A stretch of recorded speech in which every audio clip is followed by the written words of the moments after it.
Baik. Terima kasih Pak Osep selaku MOT dalam pelatihan ini. Untuk waktu dan tempatnya, selamat siang Bapak dan Ibu. Selamat siang. Salam kenal semua Bapak dan Ibu. Siang. Ya, Ya. Bapak dan Ibu, eh, untuk mempersingkat waktu, kita langsung masuk ke dalam materi saja ya. Untuk materi bisa di-download di sistem absensi Bapak dan Ibu. Sambil sekalian Bapak Ibu absen, silahkan. Untuk materi unit kompetensi pertama, yaitu terkait menyusun penerapan sistem jaminan produk halal dan juga kelengkapannya. Nah, Bapak Ibu, sebelum kita masuk lebih jauh ke materi ini, saya mohon izin untuk menampilkan kan Bapak Ibu saat ini sedang mengikuti pelatihan namanya pelatihan penyelia halal berbasis kompetensi. Apa sih pelatihan penyelia halal berbasis kompetensi itu? Jadi Bapak Ibu nantinya itu pelatihan ini kita membahas terkait kompetensi Bapak Ibu nantinya sebagai penyelia dengan berdasarkan kepada ini Bapak Ibu, pada penetapan standar kompetensi kerja nasional Indonesia yang dikategorikan untuk penyelia halal nomor 21 tahun 2022, di mana di dalam SKKNI ini terdapat 6 unit kompetensi. Nah, ini nanti kalau Bapak Ibu mau dibaca-baca boleh ya. Di sini ada susunan komite yang menyusun SKKNI ini dan salah satu anggotanya kebetulan dari Halal Institute yaitu Bapak Ahmad Fatoni. Kemudian 6 unit kompetensi itu ada untuk kompetensi pertama terkait penyusunan dokumen penerapan sistem jaminan produk halal dan kelengkapannya yang akan kita bahas pada sesi ini dan juga nanti di sesi kedua sore hari ini kita akan menyusun terkait menyiapkan dokumen daftar bahan dan dokumen pendukungnya. Kemudian untuk besok, di hari esok ada 4 kompetensi lagi Bapak dan Ibu yang akan Bapak Ibu pelajari yaitu terkait mengawasi bahan, proses dan produk halal, kemudian melakukan penanganan produk yang tidak sesuai kriteria halal, serta melakukan audit internal penerapan SJPH dan melakukan evaluasi tindak lanjut hasil audit internal di tempat Bapak dan Ibu. Nah, nantinya di setiap unit-unit kompetensi ini, Bapak Ibu akan menerima penugasan di mana untuk menjawab terhadap kriteria unjuk kerja yang ada di dalam setiap unit-unit kompetensinya ini, Bapak dan Ibu ya. Jadi, semoga Bapak Ibu bisa mengikuti ini dengan baik dan tugas-tugasnya nanti bisa dikerjakan gitu ya. Nah, kita lanjut kepada paparan materinya. Tujuan dari pembelajaran ini nantinya Bapak Ibu akan memiliki pengetahuan, keterampilan, dan juga sikap kerja yang dibutuhkan dalam penerapan, dalam menyusun dokumen penerapan SJPH dan juga kelengkapannya. Kelengkapannya apa nih Bapak dan Ibu? Kelengkapannya itu bisa disebut dengan dokumen pendukung. Nah, dokumen pendukung ini mungkin Bapak Ibu familiarnya dokumen pendukung bahan, tapi sebetulnya tidak hanya dokumen pendukung bahan tapi ada dokumen pendukung itu terkait misalnya bukti implementasi di mana SJPH itu terdapat berapa kriteria Bapak dan Ibu? Pak Ahmad Sani 7. atau Ibu Hartati, 7, Bu. untuk kriteria SJPH ada 7. Apa saja Bu? Pemilihan bahan, Mm-mm. Pemilihan bahan, eh, pengolahan, pengolahan, penyimpanan, gimana? Pengolahan, pemilihan bahan, pengolahan, kemudian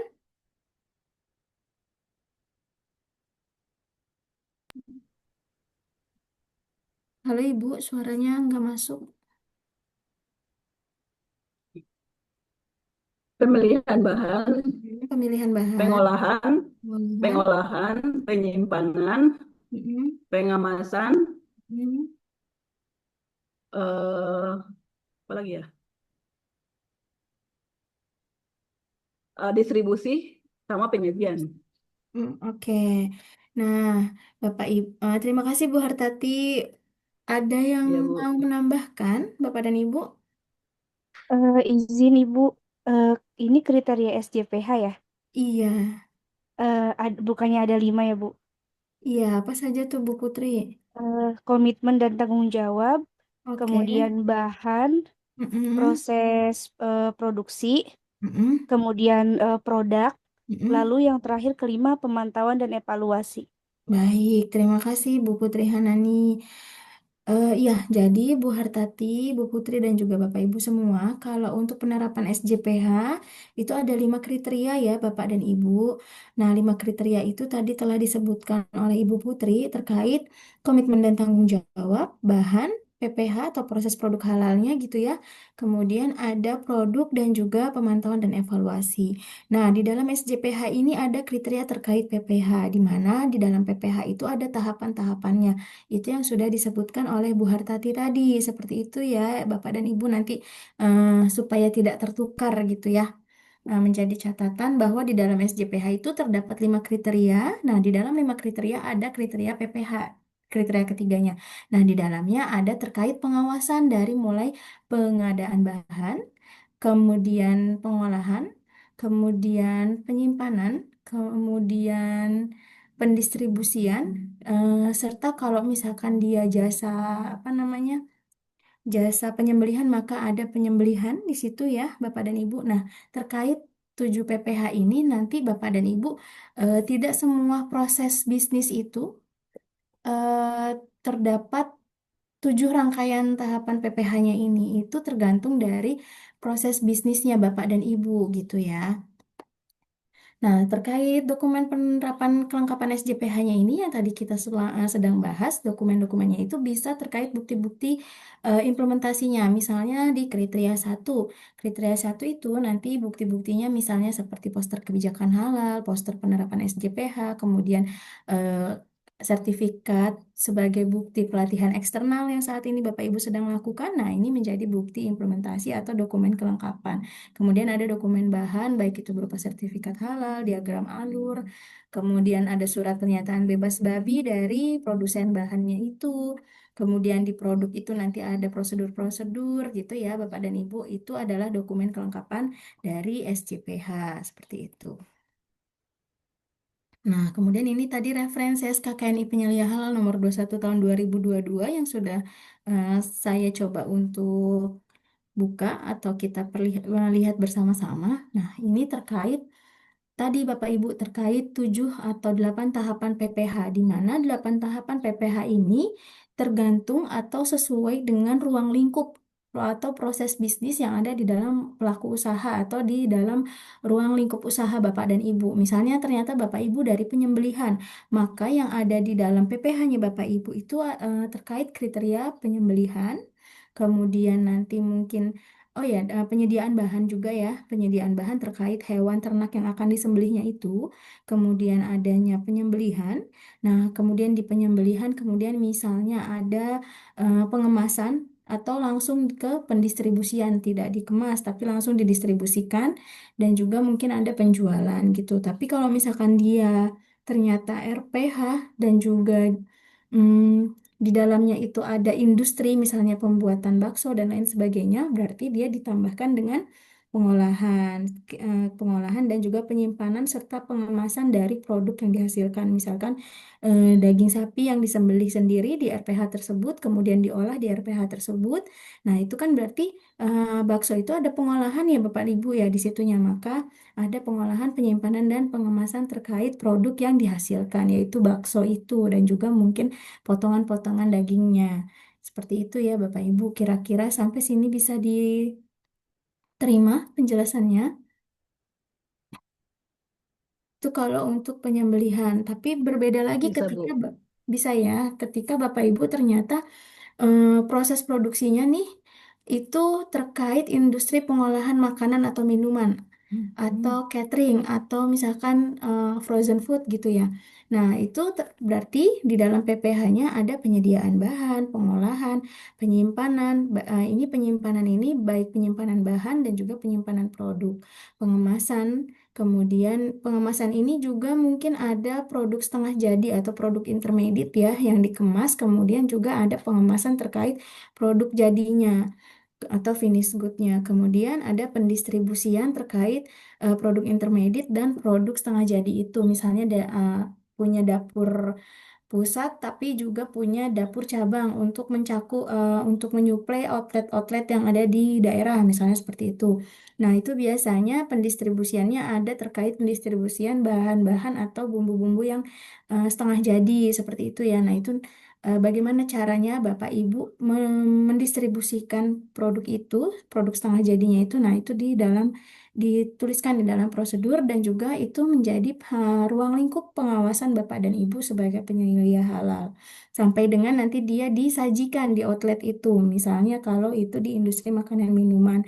Ah, Kemudian misalnya juga ada industri kosmetik atau barang gunaan juga hampir sama ya Bapak dan Ibu ya. Mulai dari penyediaan bahan, pengolahan, penyimpanan, pengemasan, pendistribusian. Nah, setelah itu ada misalnya jasa distribusi. Oh, jasa distribusinya itu dia itu hanya apa namanya transportasi. Nah, ada gudang, tapi gudang itu menjadi bagian dari fasilitas mereka. Nah, berarti Bapak Ibu di situ yang di jasa distribusi atau logistik itu, berarti dia hanya mencakup PPh-nya terkait pendistribusian pendistribusiannya saja. Untuk penyimpanan dia ada di dalam pendistribusian itu sendiri. Berbeda ketika ternyata Bapak Ibu jasa logistik, tapi Bapak Ibu menjual jasa untuk jasa penyimpanan gudang itu sendiri dan juga untuk pendistribusiannya sendiri gitu ya. Nah, maka penyimpanannya ikut terdaftar atau menjadi bagian dari pengawasan ini juga. Tapi kalau pendistribusian saja logistiknya ini, maka penyimpanan itu sudah masuk di dalamnya. Atau ternyata jasa pendistribusiannya atau logistiknya itu juga ada proses pengemasan. Nah, maka proses penyimpanan, pengemasan, dan pendistribusian itu menjadi satu. Seperti itu. Ini tergantung dari ruang lingkup usaha Bapak dan Ibu dan bagaimana Bapak Ibu melakukan kegiatan di dalam PPh tersebut. Seperti itu. Nah, hal-hal tersebut itu menjadi tugas dan tanggung jawab Bapak Ibu sebagai penyelia halal. Ditambah dengan empat tugas pokok dari penyelia halal apa saja tuh Bapak Ibu yang singkatannya ABC Kodam sudah diperkenalkan belum terkait ABC Kodam? Mengawasi Mengawasi. perbaikan dan pencegahan, Mm-mm. mengkoordinasikan dan mendampingi. Iya, terima kasih Bu Zuli. Iya, betul ya Bapak Ibu. Jadi ada tugas Bapak dan Ibu nantinya mengawasi terkait PPh yang ada di perusahaan itu sesuai dengan proses bisnis dan juga ruang lingkupnya. Kemudian ada upaya perbaikan dan pencegahan ketika pada saat Bapak Ibu melakukan perencanaan berbeda dengan hasil pengawasan yang Bapak Ibu terima atau dapatkan dari hasil observasi di lokasi usaha tersebut. Maka Bapak Ibu perlu melakukan perbaikan dan pencegahan lalu dikoordinasikan terhadap tim yang ada di dalam pelaku usaha itu sendiri atau usaha itu sendiri. Kemudian ketika nanti Bapak Ibu berhadapan atau ingin mengurus pembaharuan sertifikat halal ataupun sekarang ini baru mau mendaftar sertifikat halal itu, maka Bapak Ibu nanti berhubungan dengan LPH dan juga BPJPH, di mana nanti BPJPH akan menugaskan LPH yang sudah Bapak Ibu pilih. Nah, LPH ini akan menugaskan salah satu auditornya untuk melakukan verifikasi dan validasi terkait apa-apa saja dokumen yang sudah Bapak Ibu lampirkan.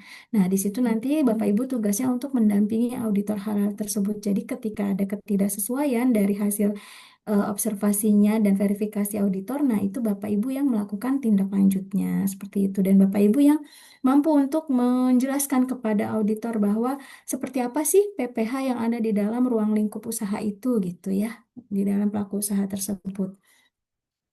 Nah, di dalam selanjutnya, kita akan masuk ke dalam bagian unit kompetensinya nih Bapak Ibu terkait penyusunan dokumen SJPH dan kelengkapannya di mana nanti Bapak Ibu diharapkan memiliki pengetahuan dan kemampuan setelah pelatihan ini untuk bisa menentukan ruang lingkup yang ada di usaha Bapak Ibu atau tempat Bapak Ibu bekerja saat ini.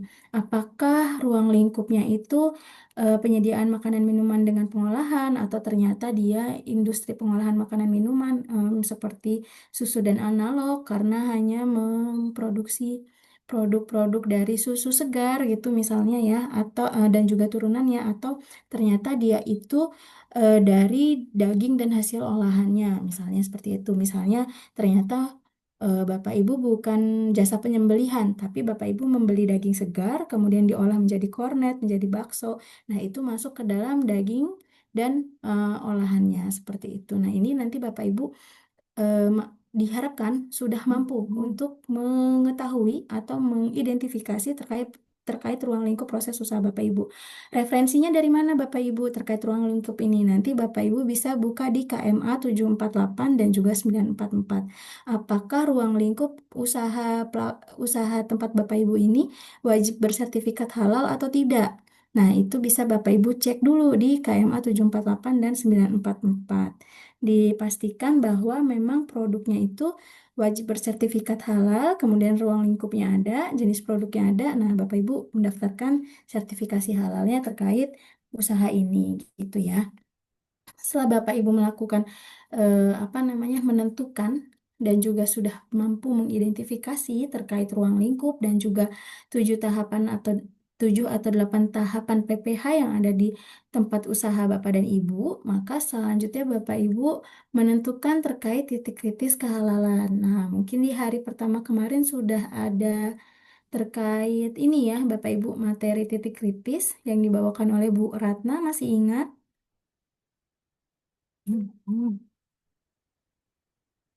Masih ingat Bapak Ibu terkait titik kritis kehalalan kemarin sore dengan Bu Ratna? Nah, di situ dijelaskan bahwa bahan itu diidentifikasi terlebih dahulu asalnya gitu ya. Apakah bahan itu dari bahan alami atau bahan tambang atau bahan kimia atau dari bahan hewan hasil sembelihan, atau ternyata dia bahan yang sudah kompleks di mana sudah banyak penambahan bahan bahan baku produksinya seperti itu ya, baik bahan penolong, bahan tambahan dan juga bahan bakunya kemudian diolahnya juga sudah melalui beberapa kali pengolahan gitu ya, atau ultra proses. Nah, di situ Bapak Ibu harus menentukan dulu titik kritis terkait kehalalan baik yang ada di bahan dan juga di PPH-nya tersebut. Seperti misalnya di penyembelihan. Nah, titik kritis dalam penyembelihan ini bukan di bahannya, tapi ternyata ya kalau bahannya itu adalah hewan yang sehat gitu ya, dibuktikan dengan dokumen NKV. Ya, Bapak,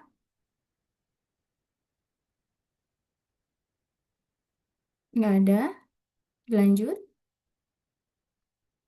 Nah, misalnya gitu, ada jasa penyembelihan, titik kritisnya itu em, hewannya atau bahannya ini dia bahannya hidup gitu ya, positif list. Kemudian ternyata dari bagaimana cara penanganannya, apakah di situ ada stunning. Nah, kalau stunning itu persyaratannya tidak sampai hewan itu mati karena stunning seperti itu ya. Kemudian misalnya apa namanya penyembelihannya, apakah dengan satu kali sayatan itu hewannya langsung 3 saluran yang disyaratkan itu sudah langsung terputus atau tidak. Nah, itu menjadi titik kritis kehalalan. Lalu bagaimana proses pembuangan atau penampungan darah, itu menjadi titik kritis ketika Bapak Ibu ada di jasa penyembelihan gitu ya. Kemudian bagaimana cara pendistribusiannya, apakah daging segar yang sudah disembelih itu didistribusikan dengan transportasi atau akomodasi sama dengan apa namanya hewan hasil sembelihan tapi yang non halal seperti itu. Kemudian bagaimana tata letaknya dalam jasa penyembelihan itu, RPH atau RPU-nya, apakah ada hewan non halal yang disembelih di situ juga. Nah, ketika ada hewan non halal yang disembelih di situ berarti ini tidak bisa atau tidak bisa dikatakan atau tidak bisa mendapatkan sertifikasi halal karena prosesnya itu masih sharing facility. Sedangkan kalau untuk hewan hasil sembelihan ini karena sangat kritis, jadi tidak boleh bersinggungan atau tidak boleh bersamaan ya Bapak Ibu untuk fasilitas produksinya. Kemudian kalau misalkan di makanan dan minuman, titik kritisnya sudah jelas di bahannya ya Bapak Ibu ya. Bahan yang digunakan, apakah bahannya itu bahan dari hasil produksi yang memang sudah kompleks. Kalau bahan alam boleh tidak diperiksa ya, tapi kalau misalkan dia bahan-bahan hasil produksi, bahan-bahan hewan hasil sembelihan itu jelas kritis atau bahan-bahan dari mikrobial.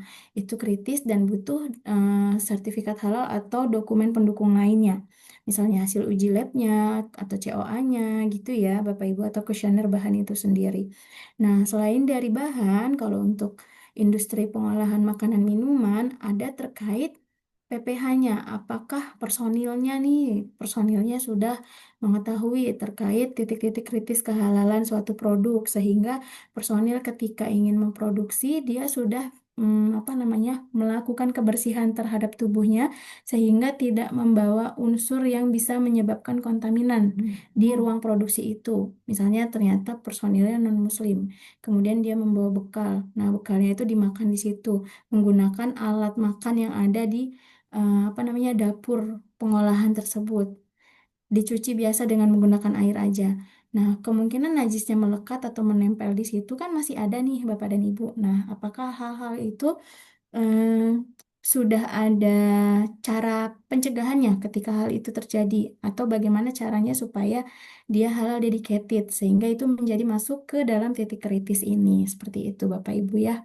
Kemudian juga transportasi, apakah transportasinya ini milik sendiri atau ternyata masih menyewa dengan jasa transportasi pihak lain. Nah, ketika menyewa, bagaimana cara Bapak Ibu meyakinkan bahwa transportasi yang digunakan untuk mengangkut produk ibu bapak yang sudah halal ini, yang jelas gitu ya kriteria halalnya dan juga lini produksinya di halal dedicated ini, jangan sampai dia terkontaminan. Bagaimana cara meyakinkan itu? Apakah dengan MOU, kepenunjukan jasa transportasi yang sudah bersertifikat halal dan dia memang benar-benar menerapkan komitmen itu, kemudian diperiksa bagaimana kebersihan dari alat transportasinya, baik itu bau dari alat transportasi itu tidak ada unsur misalnya daging hewan hasil sembelihan yang non halal seperti itu ya Bapak Ibu itu menjadi bagian titik kritis. Nah, setelah Bapak Ibu sudah mampu mengidentifikasi terkait ruang lingkup dan juga titik kritis kehalalan dari suatu pelaku usaha atau proses bisnisnya itu, maka Bapak Ibu bisa menyusunkan dan merencanakan terhadap apa namanya susunan manual SJPH dan juga prosedur-prosedur yang dibutuhkan di dalamnya. Apakah perlu prosedur terkait traceability? Apakah perlu prosedur terkait pembinaan SDM? Ataukah diperlukan juga prosedur terkait misalnya produk yang tidak sesuai kriteria halal? Apakah perlu dimasukkan atau perlu dibuat atau tidak? Kemudian ada prosedur pengembangan. Nah, apa itu diperlukan atau tidak? Nah, nanti Bapak Ibu yang bisa menilai setelah Bapak Ibu mengkaji ini, apa ya namanya, mendapat pengetahuan ini dan juga melihat, mengobservasi apa yang sudah ada di tempat Bapak dan Ibu, gitu ya. Kemudian itu apakah di perusahaan Bapak dan Ibu nih, oh industrinya menengah ke atas nih. Jadi kalau dibuat SOP, setidaknya personil yang ada di dalamnya sudah bisa mengerti kalimat-kalimat terhadap SOP itu dan juga checklist-checklistnya. Berarti Bapak Ibu bisa susun SOP. Tapi ternyata kalau misalnya, ternyata saya menyelianya itu di pelaku usaha yang mikro. Nah, kemudian masih skala usaha rumahan. Kalau dengan bahasa sistem masih sulit diterima. Bagaimana ya caranya supaya manual SJPH ini bisa tercapai gitu ya, apa yang ada di dalam SJPH ini tercapai dan juga bisa dilakukan di pelaku usaha. Nah, berarti Bapak Ibu misalnya, oh ternyata kalau pakai prosedur atau instruksi kerja ini terlalu ketinggian bahasanya atau sulit nih untuk diketahui oleh personil yang ada di lapangan, personil produksinya. Maka Bapak Ibu misalnya langsung aja bikinin poin-poin apa yang harus mereka kerjakan atau lakukan. Itu boleh Bapak dan Ibu ya. Nah, itu poin-poin langkah-langkah kerja itu Bapak Ibu sosialisasikan, Bapak Ibu lampirkan di dalam manual SJPH, lakukan sosialisasi kegiatan itu, kemudian Bapak Ibu lampirkan lagi di dalam manual SJPH terkait bukti Bapak Ibu sudah melakukan sosialisasinya. Itu sudah menjadi kelengkapan dalam manual SJPH itu sendiri. Gitu ya Bapak Ibu ya. Jadi pastikan ketika Bapak Ibu membuat prosedur dan menyusun manual SJPH ini, apa yang Bapak Ibu tuliskan di dalam itu bisa diterapkan di pelaku usaha itu. Jangan sampai Bapak Ibu menyelia ternyata di industri apa namanya daging olahan, tapi yang Bapak Ibu bikin malah SJPH terkait pendistribusian. Nah, itu kan tidak sesuai. Jangan sampai seperti itu ya.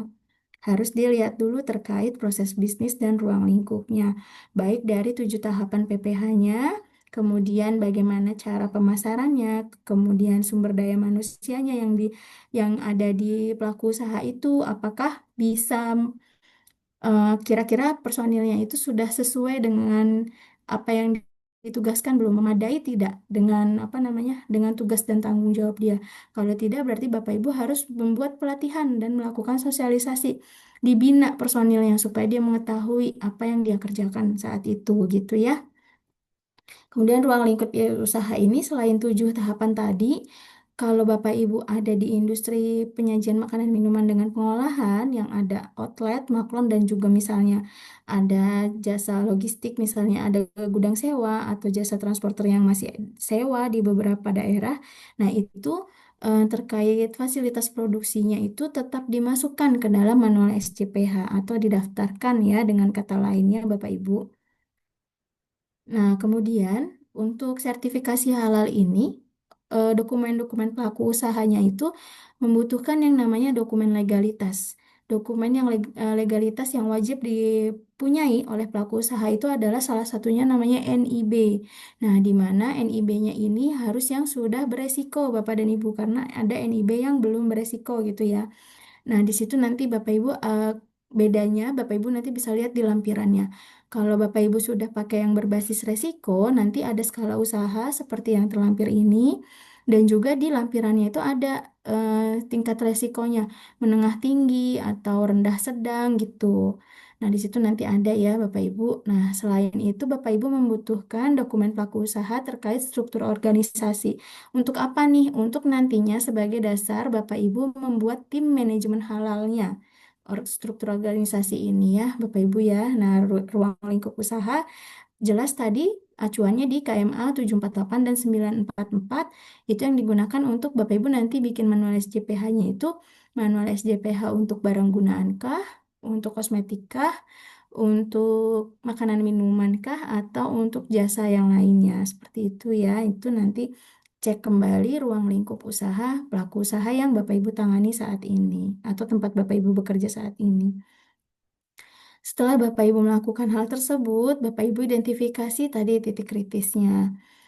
Nah, titik kritis kehalalan ini adalah suatu kondisi di mana terdapat kemungkinan bahannya berasal dari bahan haram atau najis atau yang memungkinkan fasilitasnya terkena bahan haram najis yang tidak menutup kemungkinan dalam prosesnya pun juga ada kontaminan gitu ya.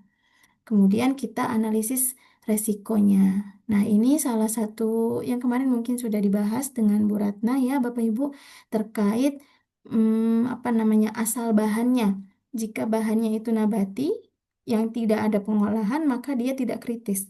Tapi ketika bahan nabati dia sudah diolah dan juga sudah ada kultifikasi mikrobanya, maka dia mungkin bisa menjadi haram atau dia bisa digunakan tapi dia menjadi titik kritisnya gitu ya, sehingga bahan nabati tersebut yang sudah dilakukan pengolahan ataupun yang mengalami kultifikasi mikrobial ini membutuhkan yang namanya dokumen pendukung lain, bisa berupa SH atau diagram alir dan lain sebagainya, tergantung dari bahan nabati ini nantinya bentuknya apa yang Bapak Ibu gunakan sebagai bahan produksi di tempat Bapak Ibu gitu.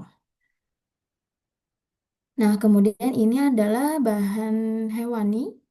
Jadi asal bahannya itu bahan hewani, di mana kalau susu telur ikan dia tidak ada pengolahan, maka dia tidak kritis, sehingga tidak butuh dokumen bahannya, Bapak Ibu. Tapi ketika susu telur ikannya ini sudah dilakukan pengolahan, wujudnya udah berubah, telur nih yang tadinya masih punya cangkang utuh gitu ya, eh, telur yang tidak jadi dierami gitu oleh bebek atau si ayam, unggas lah intinya.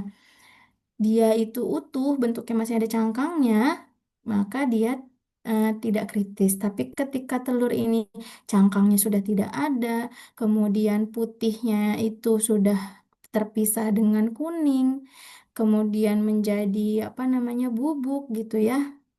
Nah, itu dia menjadi titik kritis sehingga membutuhkan sertifikat halal. Di mana karena sudah ada proses perubahan wujudnya, Bapak dan Ibu. Jadi dia butuh keterangan lebih lanjut terkait bahan tersebut. Nah, selain itu ada daging dan daging dan hasil sampingnya. Misalnya seperti lemak, tulang, dan juga kulit. Kenapa ini sangat kritis ya Bapak Ibu, ini membutuhkan lampiran dokumen-dokumen misalnya seperti dokumen PO-nya dan juga dokumen pengadaan bahan lain, pembeliannya, dan juga sertifikasi halal atau kuesioner bahan atau diagram alirnya pada saat produksi. Karena ketika Bapak Ibu menggunakan lemak, tulang, dan kulit daging hasil dari sembelihan, itu bisa saja dia itu entah terkontaminasi, tercemar, ataupun ternyata menyerupai dengan hewan yang non halal, sehingga di sini perlu kehati-hatian ketika kita menilai atau melihat suatu produk hewan hasil sembelihan tersebut, terutama untuk lemak, tulang, dan juga kulitnya. Seperti itu ya, Bapak Ibu. Nah, selain itu, ketika ternyata Bapak Ibu menggunakan daging hewan hasil sembelihan, tapi disembelihnya tidak sesuai dengan cara yang syariah, maka itu tidak boleh digunakan atau dianggap produk yang tidak sesuai kriteria halal gitu ya. Jadi dia tidak boleh digunakan atau dianggap gagal sembelih. Tapi kalau misalkan dia disembelih dengan cara yang syariah, maka itu boleh digunakan dan menjadi titik kritis sehingga butuh misalnya pembuktian surat jalan, pembelian atau SH udah masuk ya Bapak dan Ibu, atau apa namanya, bukti kerjasama di mana bisa ditelusur bahwa supplier yang menyuplai ke tempat Bapak dan Ibu itu memang mengambil dari produsen A, B, dan C seperti itu ya, yang nantinya berpengaruh pada daftar bahan halal Bapak dan Ibu gitu. Nah, ini untuk produk mikrobial. Kalau produk mikrobial itu jelas kritis sehingga dia memerlukan dokumen pendukung bahan lainnya. Nah, untuk bahan-bahan lain seperti bahan tambang, nanti Bapak Ibu bisa cek di KMA 1360 apakah bahan tambang yang Bapak Ibu gunakan itu masuk non kritis, maksudnya tidak kritis atau tidak, gitu ya.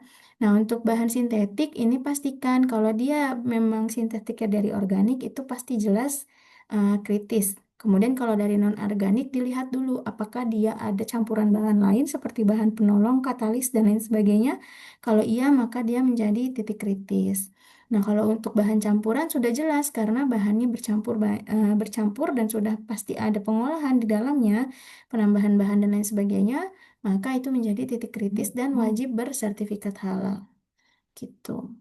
Nah, ini untuk analisis kemungkinan terjadi eh, ketidakhalalan dan juga resiko keparahannya. Misalnya Bapak Ibu sering menggunakan daging kerbau. Nah, daging kerbaunya ini, misalnya Bapak Ibu menggunakan daging sapi untuk produksinya nih. Kemudian di suatu ketika si daging sapi ini langka karena lebaran. Tapi Bapak Ibu punya pesanan banyak nih buat catering Bapak Ibu. Atau Bapak Ibu ini pengusaha rendang Padang gitu ya. Nah, daging sapinya kehabisan. Terus Bapak Ibu beli di swalayan atau beli di pasar. Nah, di pasar ini ternyata dapetnya daging kerbau. Lah, pedagangnya mengaku dari RPH. Tapi ketika ditanya dokumen pendukung lain-lainnya, dia tidak bisa menjawab. Hanya menunjuk salah satu RPH. Bapak Ibu cek di bpjphhalal.go.id, RPH-nya ternyata tidak terdaftar. Maka itu menjadi kemungkinan terjadi ketidakhalalannya itu antara tinggi dan sedang nih Bapak dan Ibu ya. Kemudian itu dalam satu minggu itu berapa kali terjadinya? Kalau terjadinya sering atau setiap hari berarti dia tinggi. Tapi kalau misalkan eh, tidak terlalu sering terjadinya, misalnya seminggu bisa 3 kali, itu masih bisa dikategorikan dengan high risk ya atau tinggi. Tapi ketika seminggu satu kali itu bisa dikatakan sedang. Tapi kalau dalam satu minggu itu tidak ada kejadian seperti itu, maka itu bisa menjadi ringan gitu Bapak dan Ibu ya. Atau misalnya juga contohnya di sini pada saat pengolahan ada kontaminan dari saluran pembuangan.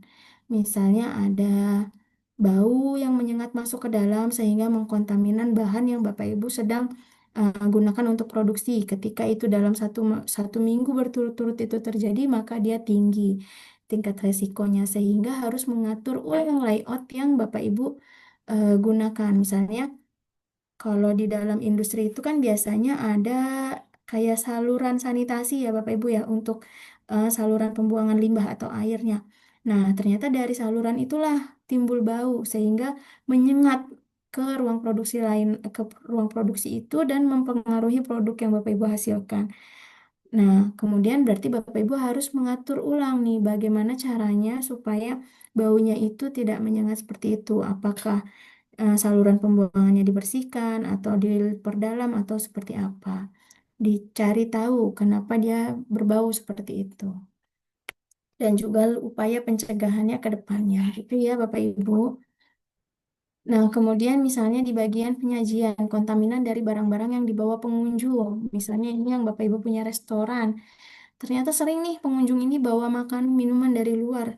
Kemudian ternyata sampai ada peristiwa eh, apa namanya makan kulit rambak, ternyata kulitnya itu dari daging non halal. Nah, itu misalnya dalam 1 bulan ini sudah 3 kali kejadian, itu bisa dikategorikan menjadi tinggi juga. Nah, dibuatlah aturan pengunjung supaya pengunjung yang datang ke restoran itu tidak membawa makanan minuman dari luar, gitu ya.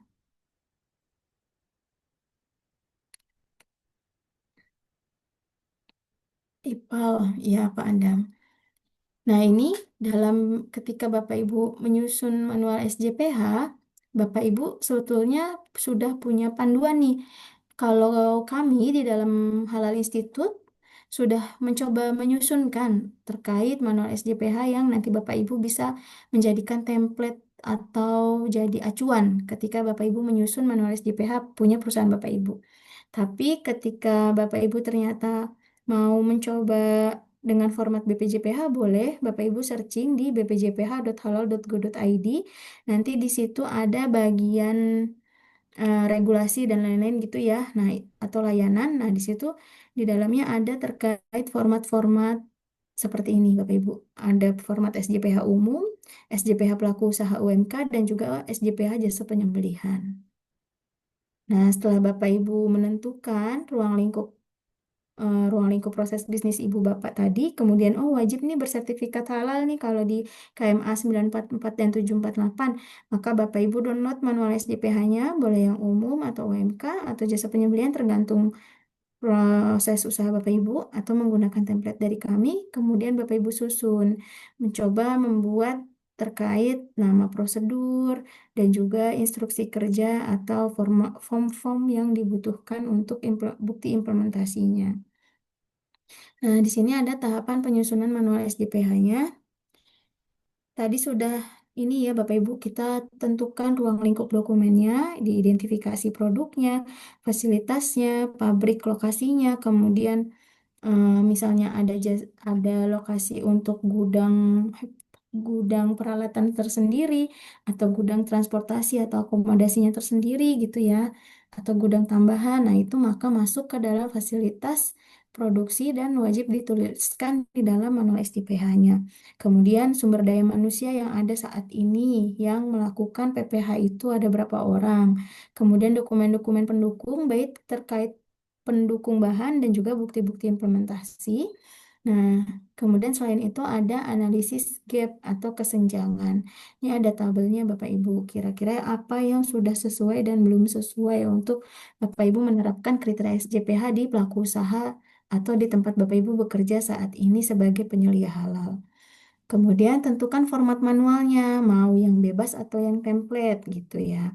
Kemudian pembuatan manualnya dan lampirannya pastikan bahwa kriteria SJPH-nya dipenuhi dan implementasi manual SJPH-nya telah dibuat, sudah diperiksa, lakukan perekamannya dan diverifikasi kembali serta disosialisasikan ketika memang Bapak Ibu sudah merasa apa namanya manual SJPH-nya itu sudah sesuai dengan usaha proses usaha di usaha Bapak Ibu. Kemudian ini untuk penentuan ruang lingkup dokumennya. Pahami proses bisnisnya, identifikasi bagaimana kerja perusahaan itu, Kemudian pastikan bahwa produknya itu memang bisa disertifikasi. Tadi sudah ya Bapak Ibu tahap-tahapannya ini sudah dijelaskan di awal. Sama saja, pastikan bahwa perusahaan memang bisa mengajukan SH. Ini juga sama, identifikasi produk, fasilitas produksi, pabriknya, SDM, pendukung, kemudian buat daftar produknya yang akan disertifikasi, kemudian dibuat formulasinya Bapak Ibu, formulasi bahan dan juga produknya yang digunakan di setiap produk yang disertifikasi tersebut. Kemudian tuliskan SDM yang terlibat di dalam tim manajemen halal. Siapa nih penanggung jawabnya seperti itu, dan juga formulir-formulir yang sekiranya nantinya dipergunakan di manual SJPH ini sebagai bukti kelengkapan dan juga bukti implementasi itu. Nah, ini salah satu ini penjelasan terkait gap analisisnya, bahwa gap analisis ini dilaksanakan untuk mendeteksi adanya kesenjangan sistem yang telah diimplementasikan oleh pelaku usaha dengan persyaratan sertifikasi halal. Nah, misalnya kondisi saat ini tuh sistemnya belum tertata atau belum ada sistem gitu ya. Kemudian Bapak Ibu mau menerapkan kriteria SJPH. Oh, ternyata kriteria SJPH ada 5 tuh tadi. Lah, selama ini kita nggak punya nih bon-bon pembelian bahan. Berarti mulai sekarang mulai dikumpulin tuh bon-bon pembelian bahannya. Kemudian, oh, kita tuh belum punya formulasi produk yang sesuai nih atau yang resminya gitu ya, yang tertulisnya. Maka mulai sekarang coba susunkan formulasi produknya. Prosedur-prosedur, wah apalagi prosedur kita masih kosongan nih. Berarti kita harus gimana nih ya? Ya udah rancang dulu nama prosedurnya apa, kemudian prosedur yang mau dimasukin poin-poinnya ke situ apa-apa aja yang sesuai dengan kriteria halalnya gitu ya. Misalkan tadi, oh ternyata bahan itu ada prosedur penggunaan bahan, seleksi bahan, kemudian ternyata ada juga untuk pengembangan bahan. Nah, itu masuk ke dalam prosedurnya gitu ya. Oh, ternyata untuk kriteria komitmen dan tanggung jawab dari pihak manajemen dibutuhkan untuk pembinaan SDM. Kita belum punya nih terkait prosedur pembinaan SDM, maka kita buatkan poin-poinnya. Oh, ternyata SDM itu harus dilatih. Oh, sebelum dia terjun ke apa namanya ke pabrik ke bagian produksi nih, dia harus tahu dulu nih. Berarti kan harus di briefing dulu ketika penerimaan karyawan baru. Maka di situ dibekali atau di briefing atau dilakukan pelatihan internal gitu ya Bapak Ibu ya. Atau Bapak Ibu ternyata sudah menerapkan sistem lain, entah ISO, GMP, kemudian food food safety gitu ya misalnya, atau mutu. Nah, pada saat ini Bapak Ibu mau menerapkan sertifikat terkait kriteria halal, maka coba dicek lagi prosedur-prosedur yang udah ada. Oh, dengan judulnya seleksi bahan nih, berarti cocok nih sesuai nih sama terkait penggunaan bahan, tapi yang belum ada bahan apa namanya verifikasi kriteria bahan bersertifikat halal. Nggak pernah kita ngecek terkait sertifikat halal atau ID halal di kemasan, berarti masukin tuh terkait poin ID halalnya di prosedurnya. Gitu ya Bapak Ibu, kira-kira bisa dipahami sampai sini? Paham Ibu. Oke, kita lanjut ya. Paham, Bu. Iya, oke. Nah, ini contoh tabel gap analisisnya ya Bapak Ibu. Ketika komitmen tanggung jawab belum ada SK timnya. Nah, berarti kan ada kesenjangannya, maka lakukan pembuatan poster kebijakan halal itu, kemudian disosialisasikan. Sosialisasi ini berarti ada materinya sedikit atau notulensinya sedikit nih terkait hasil dari sosialisasinya itu. Apakah ada pertanyaan yang ternyata belum terjawab di prosedur kita yang sudah kita susun itu. Kemudian misalnya ada foto-foto bukti dokumentasi dan juga absensinya. Maka itu dilampirkan ketika Bapak Ibu sudah melakukan sosialisasi, hal itu dilampirkan di dalam manual SJPH Ibu Bapak menjadi lampiran kriteria satu gitu ya, bahan, PPH, produk dan juga pemantauan dan evaluasi juga sama. Ini biasanya kalau untuk pelaku usaha yang baru mendaftar sertifikasi halal nih, kriteria kelima ini yang masih banyak miss, pemantauan atau pelaksanaan audit internalnya itu belum dilakukan. Sebaliknya, ketika Bapak Ibu walaupun baru akan menerapkan kriteria halal ini, coba dibantu dengan panduan checklist audit internalnya itu juga diisikan gitu Bapak Ibu. Jadi dari situ Bapak Ibu nanti juga bisa menilai adakah gapnya atau adakah ketidaksesuaian yang memang belum bisa dilakukan di tempat Bapak Ibu. Sehingga Bapak Ibu bisa melakukan kaji ulang manajemen terkait tindakan perbaikan, tindakan pencegahan dan juga perbaikannya gitu ya. Ini mohon untuk nanti bisa dilakukan. Nah, selain itu, pada saat Bapak Ibu sudah mengetahui anak apa gapnya nih atau ketidaksesuaiannya, Bapak Ibu juga sambil mau nyusun manual SJPH-nya. Pastikan dulu Bapak Ibu mau milih format manual SJPH-nya ini format bebas atau template. Karena agak sedikit berbeda. Kalau misalkan format bebas itu diperuntukkan bagi perusahaan yang sudah menerapkan sistem mutu dan keamanan pangan atau sistem lainnya. Jadi, eh, manual SJPH halalnya ini bisa apa namanya template-nya itu sesuai dengan sistem mutu atau keamanan pangan yang sudah ada di tempat Bapak dan Ibu. Gitu ya. Kalau format template itu masih ya udah kosongan kayak yang punya BPJPH aja itu diterapin gitu. Atau dari Halal Institute ini. Kemudian isi manual dari SJPH-nya dibuat secara bebas yang menuliskan cara perusahaan dalam menerapkan 5 kriteria SJPH, kemudian disusun berdasarkan rencana penerapannya. Tadi ya rencana-rencana penerapannya mulai dari identifikasi ruang lingkup dan lain sebagainya sampai Bapak Ibu melakukan analisis gap. Kemudian perusahaan menuliskan deskripsi singkat mengenai cara pemenuhan kriteria SJPH dan dapat menuliskan nomor atau nama prosedur yang diacu. Nanti Bapak Ibu mencoba nih membuat nama atau nomor SJPH ya.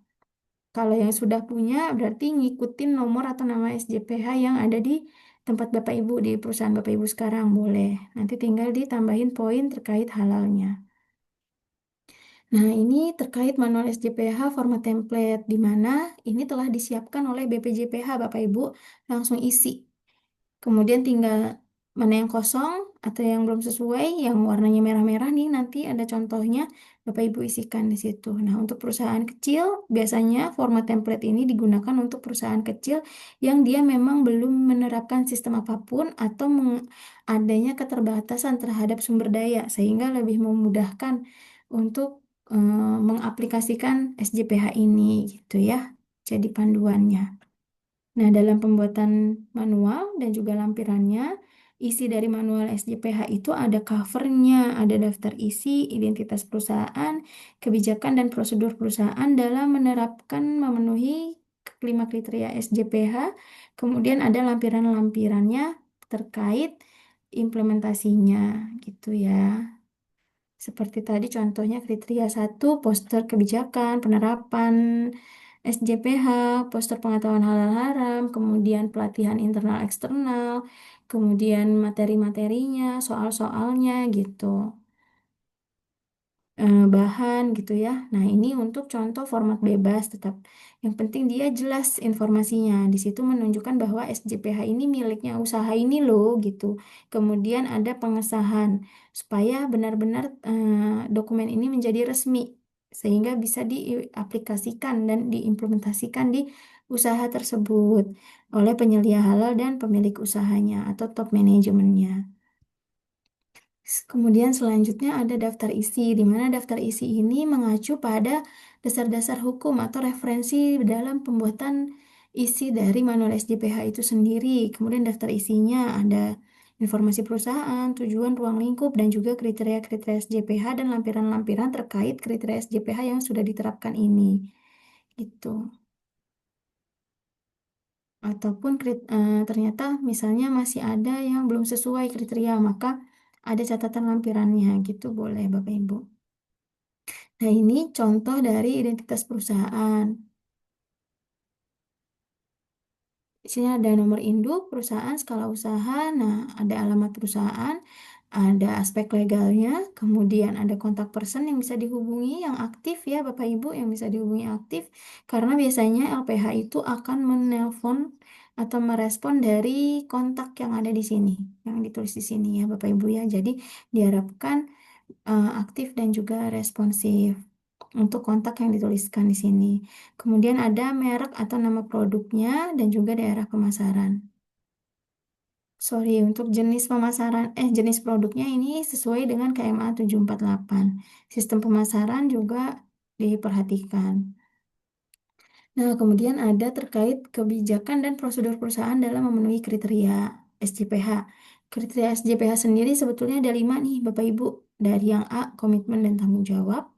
Kemudian bahan, PPH, ada PPH ini ada sarana prasarana fasilitas produksi, prosedurnya dan juga prosedur terkait 7 tahapan PPH ya Bapak Ibu ya. Kemudian ada produk, di mana produk ini ada kriteria produknya kalau tadi dari penjelasan Pak Osep ya.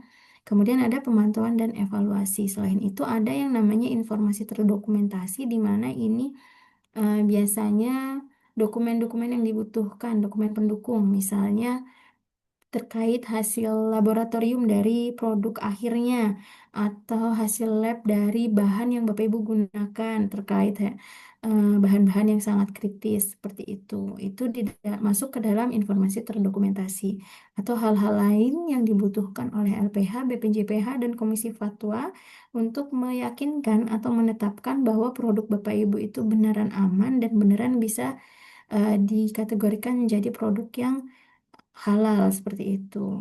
Sehingga untuk keputusan penetapan fatwanya tidak melenceng atau alias sesuai dengan realnya. Seperti itu ya Bapak Ibu. Nah, ini untuk contoh dari poster kebijakan halal nih Bapak Ibu harus ditandatangani. Baik itu poster kebijakan halal dan juga prosedur-prosedur yang Bapak Ibu sudah buat, susun dan rencanakan itu harus ditandatangan supaya apa namanya bisa diimplementasikan dan menjadi bentuk yang absah ya, yang sah gitu ya Bapak Ibu ya. Nah, di sini di dalam tahu ketika Bapak Ibu membuat SK penetapan tim manajemen halal, pastikan bahwa komitmen dari manajemen puncaknya itu sudah memahami terkait tugas dan tanggung jawabnya, kemudian menetapkan penyelia halalnya, dan penyelia halal serta tim manajemen halal yang dibentuk itu mengetahui terkait tugas dan tanggung jawab serta wewenang dari masing-masing mereka gitu Bapak Ibu. Nah, itu dijabarkan karena setiap perusahaan itu kan berbeda-beda nih Bapak Ibu ya, tugas, tanggung jawab serta wewenangnya. Itu diharapkan bisa menyesuaikan dengan yang ada di pelaku usaha masing-masing. Nah, ini contoh SK penetapan tim manajemen halalnya boleh menggunakan ini, boleh menggunakan format seperti Bapak Ibu membuat SK di perusahaan Bapak Ibu masing-masing. Kemudian ini untuk prosedur pembinaan sumber daya manusia atau kriteria pembinaan SDM-nya. Di sini tertera terkait bagaimana cara pelaku usaha itu membina sumber daya manusianya. Misalnya, melakukan pelatihan internal setahun sekali, berarti kan ada terjadwal gitu ya Bapak Ibu ya, mau di bulan apa disepakati gitu. Yang penting setiap 1 tahun sekali karyawan internal itu ada terkait pelatihan internal yang dia dapatkan gitu. Kemudian ada daftar hadir sebagai buktinya, dan juga misalnya bisa jadi dengan sertifikat dan bukti pelaksanaan implementasi pelatihan lain, itu boleh. Nah, kemudian untuk bahan, di sini pastikan bahwa komitmen dari pelaku usaha menggunakan bahan-bahan yang sudah terdaftar di dalam apa namanya? Di dalam SK KMA 1360 dan juga 748 dan 944 serta ketika diverifikasi divalidasi bahan tersebut sesuai dengan yang ada di dalam BPJPH gitu ya. Kemudian ada daftar bahan halal yang terlampir di dalam manual SJPH tersebut. Kemudian ada lokasi tempat dan alat di mana ini pelaku usahanya diharapkan mampu menjaga komitmen terkait sarana prasarana fasilitas produksi karena BPJPH ataupun LPH, auditor ataupun komisi fatwa tidak selamanya atau tidak pengawasan melekat 24 jam di perusahaan itu. Sehingga Bapak Ibu selaku penyelia halal ini nantinya diharapkan bisa bekerja secara independen dan mengawasi secara melekat di tempat pelaku usaha itu ya.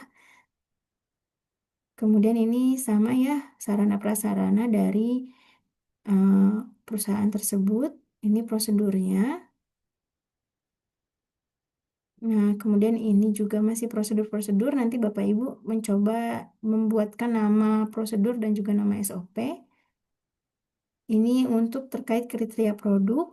Produk yang disertifikasi itu produk yang didaftarkan ke BPJPH dan juga sudah disepakati oleh LPH.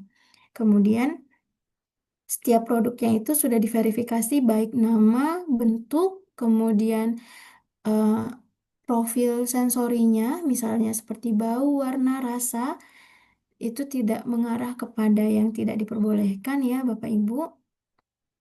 Nah, ini kemudian menghasilkan produk yang aman untuk dikonsumsi. Kemudian mendaftarkan setiap produk baru atau retail eceran dengan merek yang sama untuk yang disertifikasi dan dipasarkan. Kemudian selanjutnya kriteria yang kelima terkait pemantauan dan evaluasi, di mana Bapak Ibu juga diharapkan komitmennya untuk melakukan audit internal. Audit internal ini ada yang terkait bahan. Audit bahan itu setiap 6 bulan sekali dan juga audit internal yang secara keseluruhan itu dilakukan setiap tahun sekali ya Bapak Ibu. Itu ya.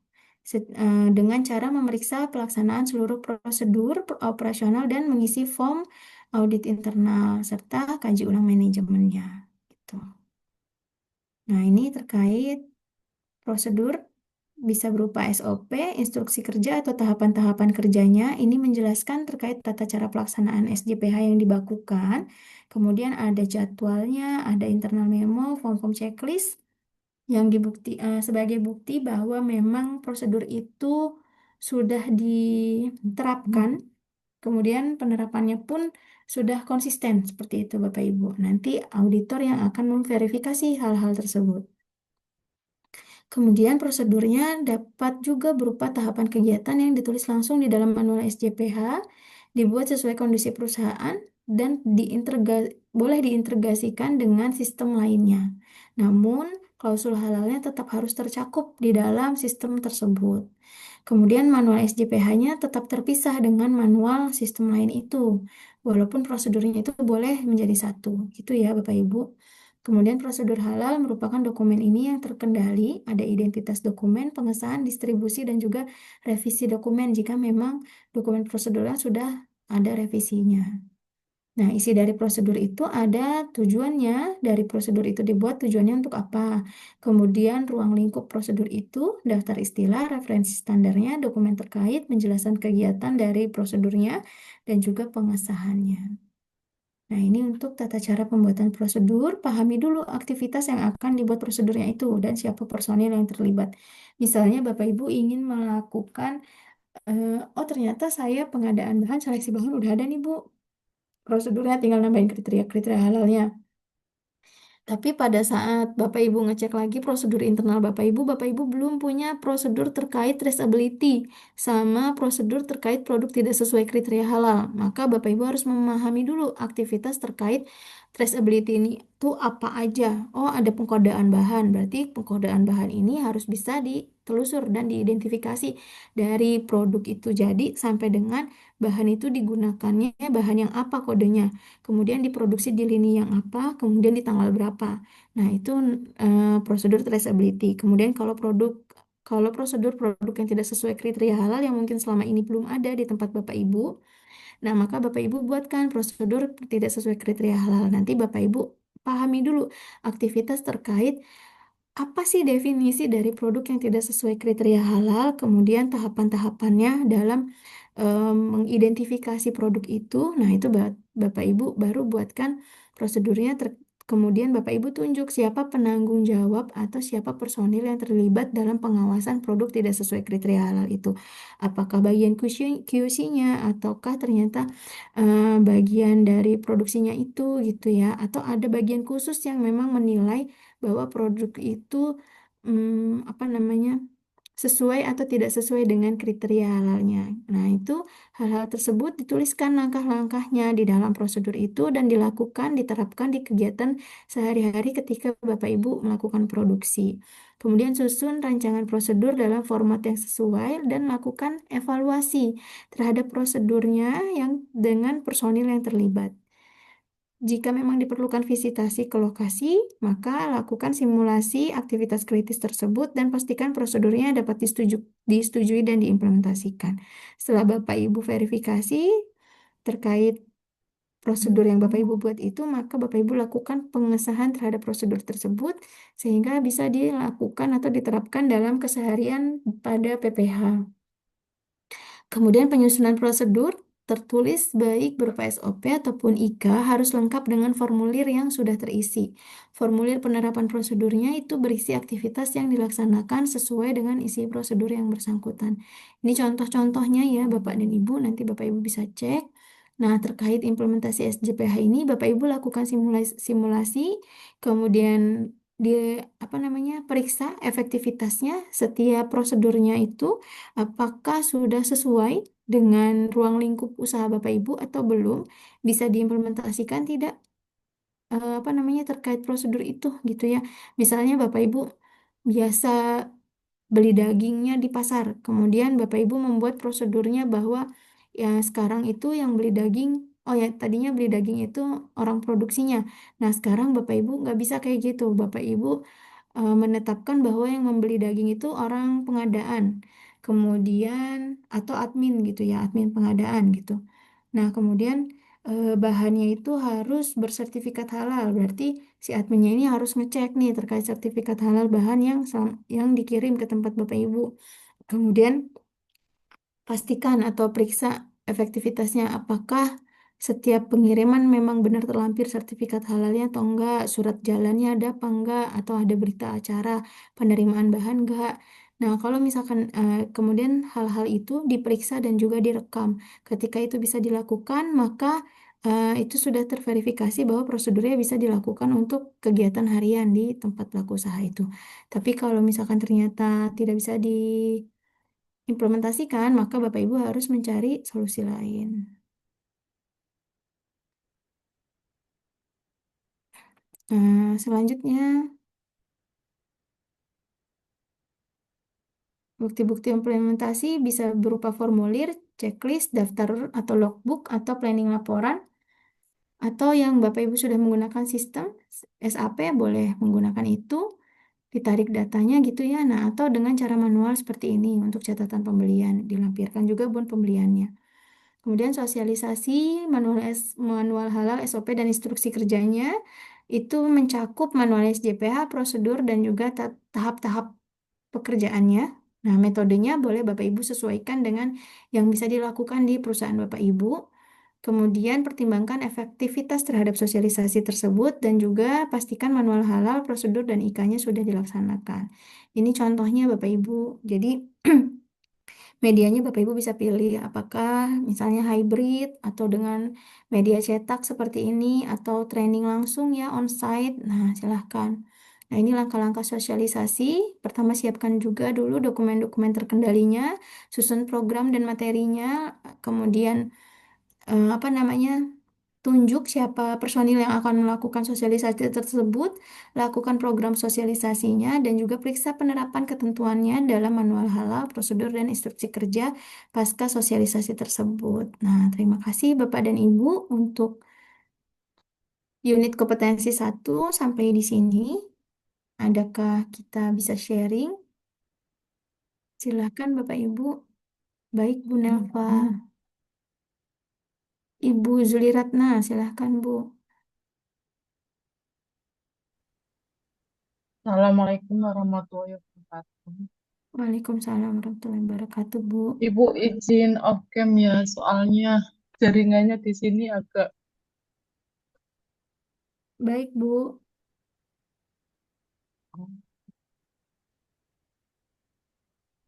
Bu, ini apa mau izin bertanya. Jujur dan selama ini kan apa dalam 2 hari ini aku masih belum dapat gambaran gitu kan. Saya ini bekerja di perusahaan dalam bidang kosmetik. Nah, semua bahan-bahannya itu kan dari bahan aktifnya, bahan baku utamanya itu semua herbal. Kecuali kayak emulsionnya itu baru bahan kimia, baru bahan kimia. Nah, sedangkan dari perusahaan ini mau mendaftarkan produk-produk kita ini ke halal gitu, Bu. Nah, apa da- selain dari bahan baku itu untuk harus mendapatkan sertifikasi halalnya itu selain dari bahan bakunya apa saja ya Bu? Apa ini apa namanya bahan pengemasnya juga harus mendapatkan sertifikasi halalnya? Kami kan ada 2 bahan pengemas. sekunder sama primer. Yang sekunder itu kan kayak kardusnya gitu. Nah, primernya itu kan kayak apa namanya tubenya, apa ini botol kacanya, itu apa juga harus mendapatkan sertifikasi halal dari produsennya, Bu. Oke, baik. Kalau untuk bahan-bahan produksi clear ya Bu, baik itu emulsinya ataupun bahan herbal lain atau ada bahan penolong lainnya itu tetap dimasukkan ke dalam daftar bahan halal ya. Berarti kami kalau contoh kayak begini, Bu, kita kan beli emulsion di PT Subur Kimia. Itu kita harus meminta ke PT Subur Kimia itu untuk sertifikasi halal gitu apa gimana? Nah, si subur kimia ini bahannya itu dia itu apakah produksi sendiri atau dia hanya seperti apa ya distributor atau suppliernya. Kalau memang dia ternyata hanya supplier atau distributornya atau toko yang menjual, maka ibu tanyakannya produsennya gitu. Produsen yang bahannya ibu gunakan itu produsennya siapa seperti itu. Eh, paham-paham, Bu, ya. Terus Mm-mm. yang dari kayak botol kacanya tadi, Bu, kayak tubenya gitu, kita kan pembeliannya di lain tempat gitu. Itu apa juga kita harus menanyakan sertifikasi halal ke produsen pembuatan tube sama botol kacanya tersebut. Kalau botol kaca itu kan tidak ada unsur hewaninya ya Bu ya. Maka itu sejauh pemahaman saya boleh tidak bersertifikat halal. Tapi mungkin seperti surat keterangan saja bahwa dia itu memang tidak mengandung unsur hewani pada saat diproduksi. Kemudian kalau tubnya itu kalau memang dia ada unsur hewani atau PP, nah biasanya itu memang perlu untuk bersertifikat halal seperti itu Bu, bahan kemasnya. Jadi Siap, pastikan Ibu. bahwa bahan kemasnya itu tidak mengandung unsur hewani di dalamnya, gitu. Siap, Ibu. Paham, Bu. Terima kasih. Sama-sama Bu Zuli. Selanjutnya Pak Asrori, silahkan Pak. Ya, Assalamualaikum Ibu. Bu, mau Waalaikumsalam. tanya, ini kan saya produksi sabun ya, sabun cuci tangan, cuci piring, dan lain-lain. Untuk penyediaan barang, kita biasanya beli online, Bu. Itu di, apa ya, eh itu boleh atau gimana ya, Bu ya? Kalau online. Nah, sebenarnya beli online itu nggak masalah Pak Asrori. Yang penting apa namanya produsennya tertelusur, kemudian memang bisa diyakinkan bahwa ketika dia repack itu ada labelnya terkait Hmm. ketelusuran bahan itu. Itu di repack dari bagian book yang apa bagian yang mana gitu ya bahan itu. Kemudian ada fraktur sebagai bukti pembelian itu nggak masalah sih Pak, boleh dilakukan. Satu lagi, Bu, ini untuk pembeliannya kan dari distributor ya, Bu ya. Terus Mm-mm. kita itu belinya repack dalam jumlah kecil. Tadi udah tanya Pak Osep, katanya suruh tanya sertifikat halal si distributor itu. Nah, tadi udah tanya, sudah sana tanya, Mm-mm. nggak punya nggak punya sertifikat halal untuk Oke. pendistribusiannya itu. Soalnya kan bahan-bahan kimia kan nggak ada yang non halal, ada halal. Terus apakah bisa diganti surat pernyataan atau kuesioner dari distributor tersebut? Nah, tergantung bahan kimianya itu apa dulu nih Pak. Bapak boleh cek dulu di KMA 1360. Nama bahan kimia Hmm. itu apa? Nanti Bapak searching di KMA tersebut. Kalau memang dia itu positif list masuknya ada gitu. Maksudnya terdaftar di dalam KMA 1360 ini. Maka boleh tidak menggunakan ini dokumen pendukung lainnya, Pak. Jadi ditulis aja positive list. Tapi ketika dia tidak masuk ke dalam 1360 ini, berarti dia wajib bersertifikat halal. Jadi Bapak mungkin eh, pilihannya mengganti si bahan yang repack itu tadi, bahan kimia yang di repack tadi, dengan yang sudah jelas tertelusur sertifikasi halalnya dari produsennya Atau Hmm. Bapak mensosialisasikan dulu ke produsen yang Bapak biasa gunakan itu, supaya dia bersertifikat halal dan Bapak bisa menggunakan itu. Gitu, Pak. Oh, kalau untuk bahannya sih udah ada Bu sertifikat halalnya. Cuma Mm. di proses repack itu kan kita nggak tahu kan ya alur prosesnya, alat yang Oh. digunakan kayak gitu. Itu gimana ya? Yang nge-repack ini berarti bukan produsen tapi Distributornya. distributornya ya. Iya. Ya, berarti distributornya harus mendaftarkan dulu terkait fasilitas produksinya dia itu untuk sertifikasi halalnya gitu, Pak. Baru Oh, bisa kalau misalkan digunakan. nggak ada, apakah bisa diganti cuma surat pernyataan atau kuesioner gitu nggak bisa ya? Nggak bisa Nggak karena bisa ya, harus emang kurang harus surat memungkinkan. Ah, halal. tapi paling langkah awalnya Bapak cek dulu nih di KMA 1360 yang seperti tertera di layar, apakah dia positif list atau tidak. Kalau misalkan dia positif list ya udah Bapak nggak usah repot-repot untuk Oke, cari baik. gantinya gitu. Ya, makasih Bu. Sama-sama, Pak. Selanjutnya, maaf.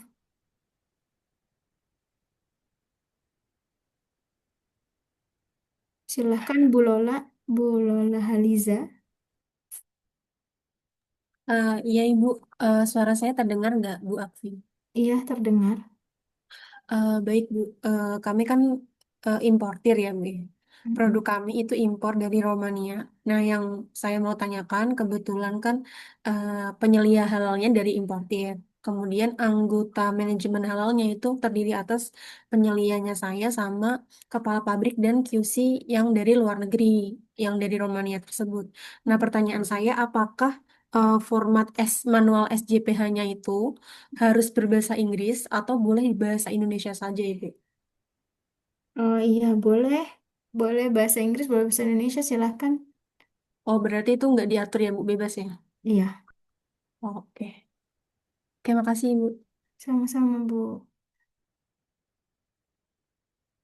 Silahkan selanjutnya yang sudah raise hand, Ibu Laila. Baik, Bu. Suara saya bisa didengar, Bu. Iya, bisa, Bu. Baik, saya mau menanyakan nih, Bu. Kebetulan saya dari RSUD Surakarta. Nah, saya mau menanyakan untuk panduan ketika dokumen di manual itu, kalau untuk bahan yang ada gizi, di gizi itu kan ada kurang lebih banyak ya, Mbak. Kurang lebih itu 180-an bahan. Nah, nanti untuk yang dimasukkan ke dalam manual itu apakah semuanya atau hanya sampling aja ya, Bu? Kalau yang untuk dimasukkan ke manual, seluruh bahan yang digunakan untuk produksi, Bu. Berarti 180 ya? Ya, kurang lebih berarti itu dimasukkan semua, Bu, untuk kayak bahan, kan kalau untuk bahan baku masak kan pasti juga banyak nih, itu dimasukkan semua dalam manual Iya, itu. iya, betul. Kan gunanya, Kalau untuk waktunya gimana, Bu? Ibu dulu. Kalau untuk waktu, kan kalau waktu untuk ininya, Bu, nanti itu 2 bulan sebelum audit atau selama kita, kan kalau bahan itu bahan keluar masuk gitu ya, Bu. Nah, itu nanti di rekapnya itu selama berapa lama, Bu? Minimal 1 minggu terakhir, maksimal Mhm. boleh menggunakan data 3 bulan terakhir. Minimal 1 minggu terakhir, Mm. maksimal 3 bulan terakhir. 3 bulan terakhir. Mm-mm. Kalau untuk ininya berarti bahannya tadi semuanya gitu ya, Bu? Mm-mm. Iya betul Bu Laila.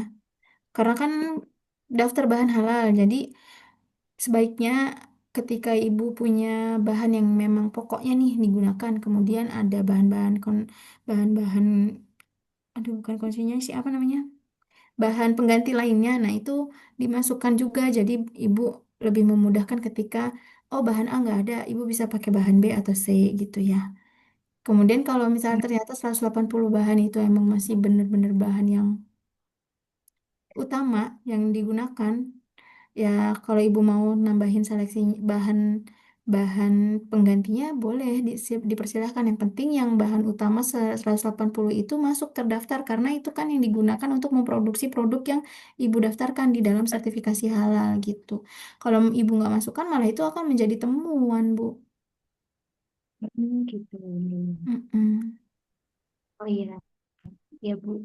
Kalau untuk peralatan, tadi kan saya sudah menanyakan untuk yang alat makan dari plastik itu harus bersertifikat halal. Kalau yang untuk seperti kayak piring, sendok, itu kan alat makan plato, itu kan juga apa harus kita telusur juga untuk sertifikat halalnya, Bu. Iya, betul. Selama barang gunaan atau peralatan makan itu dia memang terbuat dari unsur hewani, dia wajib untuk bersertifikat halal. Nanti boleh Ibu cek di KMA 748, di situ ada terkait barang-barang gunaan itu, yang alat makan itu apa-apa saja sih yang butuh untuk bersertifikat halal gitu. Karena ini juga apa namanya menyangkut tahun 2026 itu untuk barang gunaan seperti itu sudah wajib bersertifikat halal, Bu.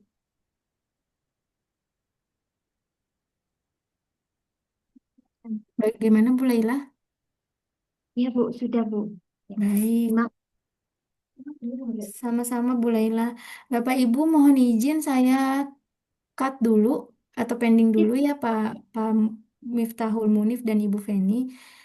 Kita masuk ke tugas dulu ya. Nah, Bapak Ibu boleh download file tugasnya di WA Group, WA Group Bapak dan Ibu. Kemudian nanti Ibu Bapak buka, tampilannya seperti yang ada di layar ya Bapak Ibu ya. Nah, ini Bapak Ibu nanti mari kita baca bersama. Di sini adalah tugas 1, LK1, manual SJPH. Nah, di sini ada tulisan penting. Template ini bersifat general. Bapak Ibu diharapkan membaca, mengecek kesesuaian isi dalam template ini. Apakah panduan ini relevan dengan skala industri, struktur organisasi, ruang lingkup, tahapan proses, tingkat resiko, dan lain-lain yang ada di perusahaan Ibu dan Bapak masing-masing. Jika memang belum sesuai, maka harus disesuaikan ya Bapak Ibu. Nah, jika apa yang tercantum dalam template ini tidak relevan, maka Bapak Ibu dapat menghilangkan atau menambahkan isinya, sehingga manual SJPH yang Bapak Ibu buat ini benar-benar menjadi panduan untuk diterapkan di usaha Bapak dan Ibu sesuai dengan pemenuhan kriteria halal. Ketika Bapak Ibu sudah membaca kalimat ini dan sudah memahami arti dari isi kalimat ini, boleh Bapak Ibu delete. Kemudian, isi nama usaha Bapak dan Ibu. Silahkan Bapak Ibu isikan nama perusahaan Bapak dan Ibu masing-masing. Misalnya saya mau mengisi usahanya apa ya? Ibu izin bertanya, Bu. Iya, Itu untuk nama usahanya boleh perusahaan yang saat ini bekerja atau gimana? boleh, boleh, boleh yang saat ini bekerja. Oke, makasih, Bu. Sama-sama. Misalnya ini dapur Indah Indah Nias, misalnya seperti itu ya. Kemudian di sini diisikan tanggal pembuatannya, boleh ditulis tanggal hari ini.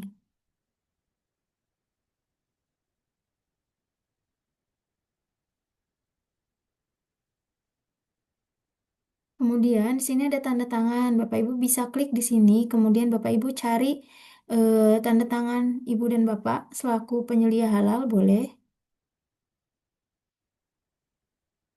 Atau langsung kopas dari apa namanya Explorernya Ibu dan Bapak. Silahkan. Ibu izin bertanya. Iya Bu. Ini untuk yang isi nama pemilik usaha itu misalnya kan di sini ada di dapur MBG begitu Ibu.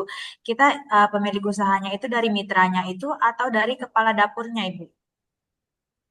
Eh, Pemilik usaha berarti mitranya. Oh mitranya. Baik Bu, terima kasih. Ya sama-sama. Misalnya seperti ini ya Bapak dan Ibu ya. Nah, kemudian isi nama penyelia halalnya. Misalnya penyelia halalnya saya. Isi Bu, izin Ya, bertanya. ya.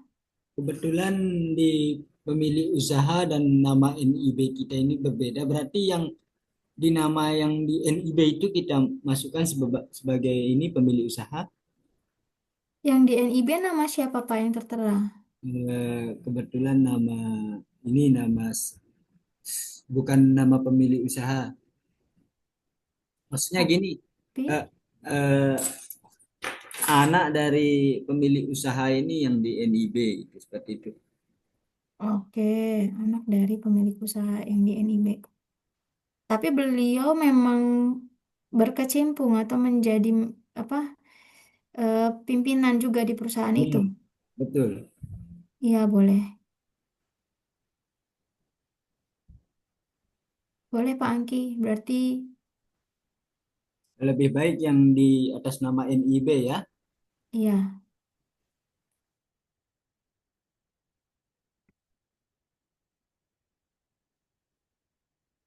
Apakah orang tuanya sudah menguasakan atau membuat kuasa untuk anaknya itu apa namanya mengelola usahanya tersebut, Pak? Betul, betul Mbak. Karena atas nama NIB-nya juga atas nama anaknya. Oke, boleh Pak. Nah, seperti ini ya Bapak Ibu. Kemudian ini nanti diisi, disesuaikan isinya ya.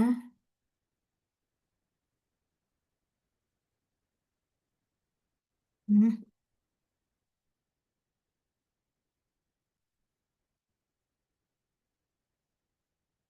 ini juga sama diisi.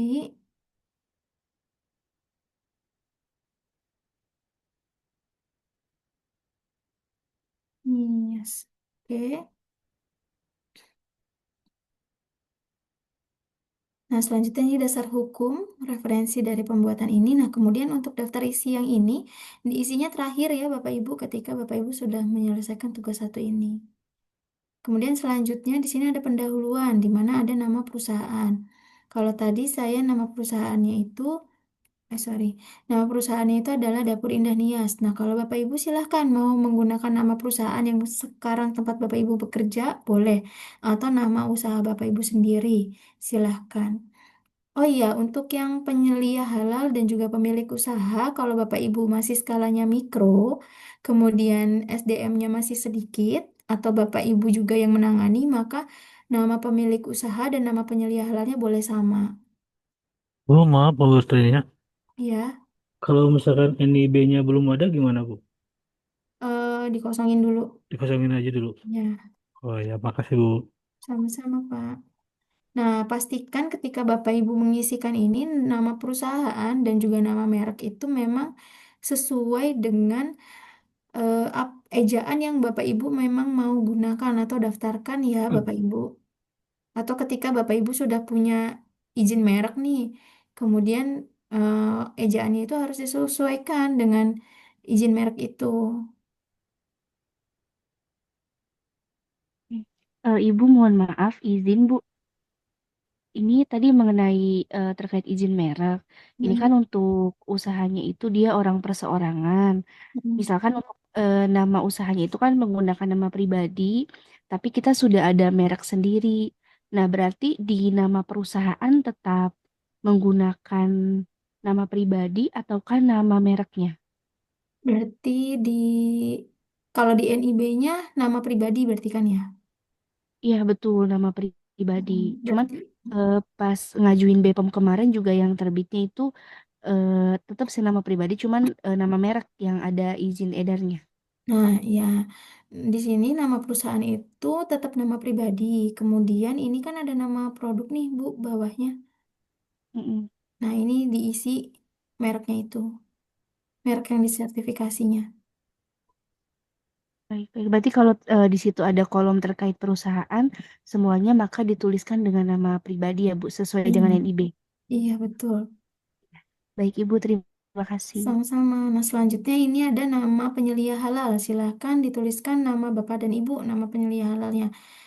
Nah, kalau yang Bapak Ibu penyelia halalnya di dalam satu perusahaan atau di dalam satu usaha itu lebih dari satu yang memang sudah melakukan pelatihan seperti ini dan mendapatkan sertifikat penyelianya, boleh diisi sesuai dengan penyelia yang ada di perusahaan Bapak dan Ibu. Tapi kalau memang cuma satu doang, personilnya untuk penyelia Bapak dan Ibu saja ya berarti diisinya satu aja cukup. Gitu ya.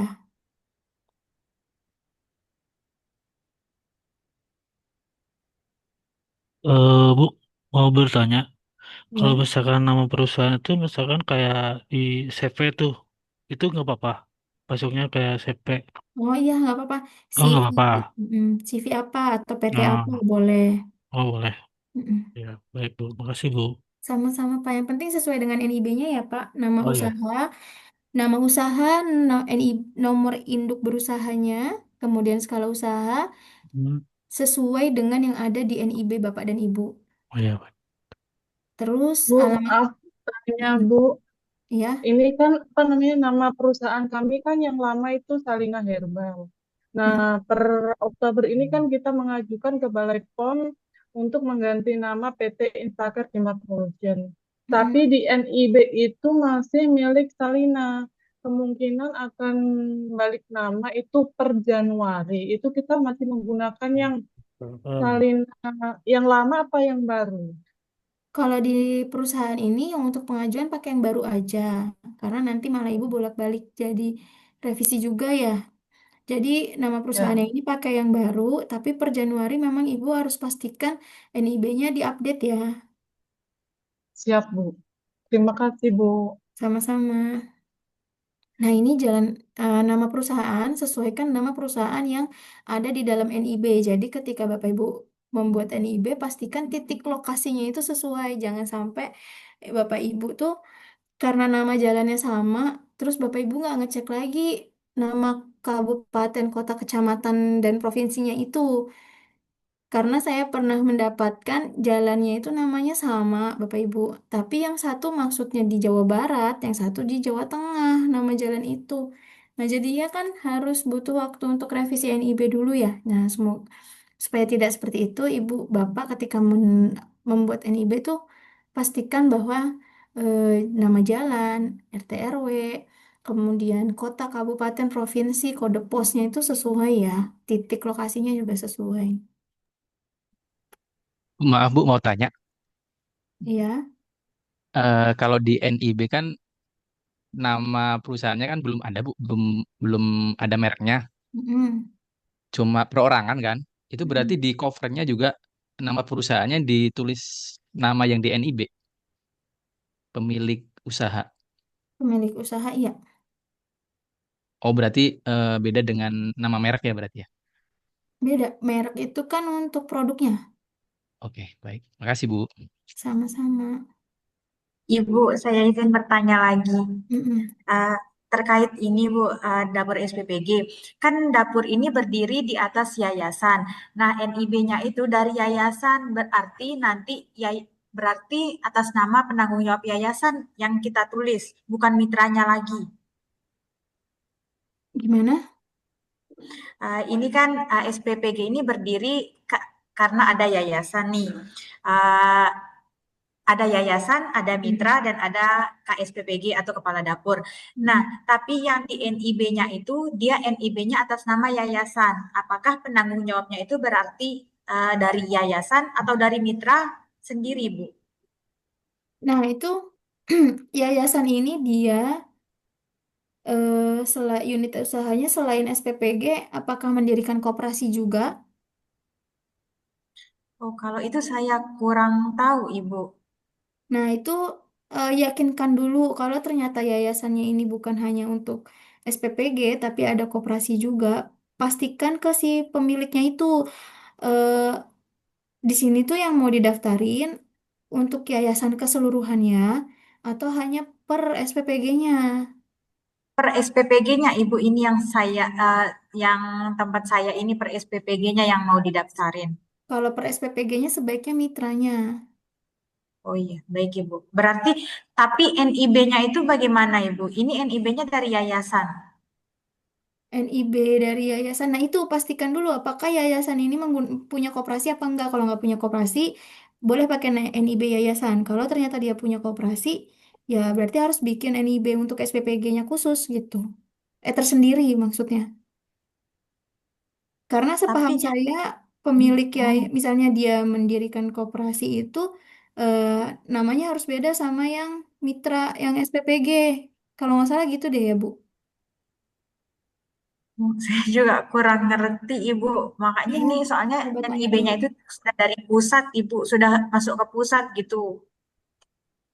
Hmm, Nanti saya tanya lebih lanjut Ibu. Terima kasih coba Bu. ditanyakan dulu ya. Izin Bu, Ya. bertanya mengenai alamat fasilitas produksi. Kalau pabriknya itu ada di China gimana Bu? Dengan nama yang berbeda. Karena kita maklon Bu ke China. Oh, berarti di sini itu alamat perusahaan kantor pusatnya Bapak dulu, alamat perusahaannya. Oke, Kemudian di alamat sudah. fasilitas produksinya ini, Nah ini ya, Bapak itu ada apa namanya pabrik di sini nggak Pak? Di nggak ada Bu, nggak ada. nggak ada. Berarti pabriknya emang cuma satu di Cina doang. Betul, di Cina pun ada sih, cuman benderanya satu mereka, cuman mereka ada beberapa pabrik. Nah, berarti fasilitas produksi di sini Mm-mm. China misalnya lain apa atau provinsi Hmm, apa gitu ya. iya iya. Oh berarti kita isi aja alamat China-nya ya Bu? Heeh. Oke, nah, iya. Dengan nama pabriknya di sana Bu, karena kan pabriknya Ya beda betul. dengan kita namanya. Oke, berarti di sini alamat fasilitas produksi di sini nama nama Nama pabriknya ya nama berarti ya. pabriknya. Oke, Heeh. baik Bu. Ya. Nama pabrik 123 gitu ya, Pak? Mm-mm, misalnya ya. Baru Oke. setelah itu alamatnya ya Bu ya. Iya, betul. Oke, baik Bu, terima kasih. Dan itu nggak ada masalah ya Bu ya. Saya belum belum sampai ke bawah. Nanti saya belum sampai ke bawah untuk masalah prosedur dan manual tadi Bu yang saya agak bingung karena kan itu mereka yang mengerjakan ya, bukan Oh bukan gitu. kami di sini ya. Itu Oke. manualnya gimana ya Bu kalau seperti itu ya? Apa apa kita tetap harus buat manual atau karena memang kalau tadi dijelaskan kan sepertinya memang kalau pabriknya di sini ya Bu ya. Nah, kalau pabriknya di luar dan mereka mandiri karena kita maklum ya. Kalau yang tadi kan ada temen yang kosmetik tadi kan mereka sepertinya ada ikatan usaha ya, artinya entah itu anak perusahaan atau apa. Kalau sedangkan kami ini masing-masing Bu berdiri, kita cuma maklon aja di sana gitu. Itu gimana Bu manualnya Bu ya? Kalau berdiri masing-masing berarti yang di sana harus sertifikasi halal dulu dan juga melakukan MRA dulu, Pak. Apa Hmm, SHLN-nya diurus dulu ke hmm, sini, hmm, nanti baru hmm. Bapak yang di sini tinggal ngurus yang punya perusahaan Bapak aja gitu. Oh gitu ya Bu ya. Kalau Heeh. kemarin dijelaskan bisa katanya kita kita yang daftarin di sini, Heeh. nanti dari sini Audit ke sana. lembaga LPH-nya akan mengaudit ke sana katanya Ya, gitu Bu karena betul. begitu bisa ya Bu ya. Bisa juga seperti itu. Tapi manualnya kayak menyusul aja deh Bu, saya masih masih belum paham artinya ya. Manualnya berarti ini Pak, jadi dalam satu kesatuan perusahaan Bapak sama yang maklonnya itu. Oh gitu. Jadi kita Mm. kita aja yang bikin manualnya supaya mereka laksanakan di sana gitu ya Bu ya. Iya, Bisa begitu ya Bu ya. bisa. Atau Oke. kalau misalkan prosedur-prosedur internalnya udah ada di sana, terus perusahaan Mm-mm. Bapak memang mengacunya dari sana Mm-mm. untuk prosedurnya, ya berarti yang di sini yang harus menyesuaikan di sana gitu. Oh kita Itu salin semua, aja punya mereka gitu ya Bu iya, ya. iya. Ya Nah, oke itu kalau gitu. tercantumkan di sini gitu. Oke kalau gitu terima kasih Bu. Sama-sama Pak Azam. Nah, lanjut ya Bapak dan Ibu ya. Halo, Pak Adam ya. ya izin Bu, ada Bu. Ya. Eh, mau tanya untuk dapur MBG ini skala usahanya menengah apa kecil apa menengah Bu? Kalau mikro kan nggak mungkin. Kalau apa tuh Bu? Pak. Eh, kalau mikro kan nggak mungkin ya, maksudnya skalanya kecil apa menengah? Soalnya saya baca di KBLI-nya eh, ti- tidak ada keterangannya Bu, karena yayasan ya, nggak ada keterangan skala usahanya di Hmm, itu ya SPPG. ya yang MBG. Nah, itu diupdate dulu berarti NIB-nya, Pak. Oh itu. Kemudian Bapak boleh ngecek dari jumlah modal dasar. modal usahanya mereka itu berapa. Nah, itu bisa menjadi patokan untuk yang tugas ini dulu aja. Apakah dia mikro atau kecil atau menengah. Modal dasarnya itu pasti biasanya 1 miliar, tapi nggak sampai 2 sih. 1,3 miliar biasanya. Berarti kecil ya, Pak? Kecil ya langsung. Mm-mm. Ibu, saya pernah mengikuti pelatihan itu, dia masuknya juga mikro sama kecil, Ibu, yang untuk yang SPPG itu. Iya, kalau misalkan eh, sebetulnya bukan masalah SPPG-nya atau gimana ya, tapi lebih kalau pembuatan NIB beresikonya itu kan dilihat dari modal usahanya ya, Bu, Pak. Jadi nanti dari situ baru kita bisa lihat skala usahanya itu apa gitu kan. Oh, iya. Mm-mm. Baik, Ibu. Sama-sama Bu Rizky, Bu Mauli Rizky ya. Bu, maaf Bu, mau tanya Bu, kalau untuk perusahaan logistik ya Bu, untuk Mm-mm. alamat fasilitas produksinya apakah bisa diganti dengan alamat warehouse, alamat gudang gitu Bu? Boleh, bisa Pak. Ya diganti itu aja berarti Nah, Bu ya, bukan iya, fasilitas produksi gitu ya Bu. iya betul. Langsung aja alamat warehouse 1, 2 gitu ya. Oh, Gudang oh. 1, 2 gitu boleh. Oke, thank you Bu. Sama-sama Pak. Oh ya, sama ini Bu, ini kan alamat perusahaan Bu ya. Mm-mm. Ini alamat pabriknya apa alamat kantornya Bu? Soalnya agak berbeda Bu ya. Kalau perusahaan ini kantor utama. Oh, Kalau alamat fasilitas produksi itu pabriknya. pabriknya ya, berarti alamat kantornya dulu Bu ya. Mm-mm. Oke. Oke, Bapak dan Ibu bisa mengisi ya sampai alamat fasilitas produksi. Kemudian nanti telepon fasilitas produksi ini kalau saya menyarankannya nomor telepon Bapak dan Ibu selaku penyelia yang bisa aktif dan juga responsif ketika dihubungi oleh LPH. Kemudian, aduh, kok gini? Kontak personnya berarti punyanya Bapak dan Ibu ya. Atau boleh nomor telepon kantor atau ya nomor telepon kantor yang bisa dihubungi Bapak Ibu. Atau WA kantor yang bisa dihubungi. Kemudian emailnya juga email kantor. Boleh. Email perusahaan, mohon maaf. Atau email SPPG-nya.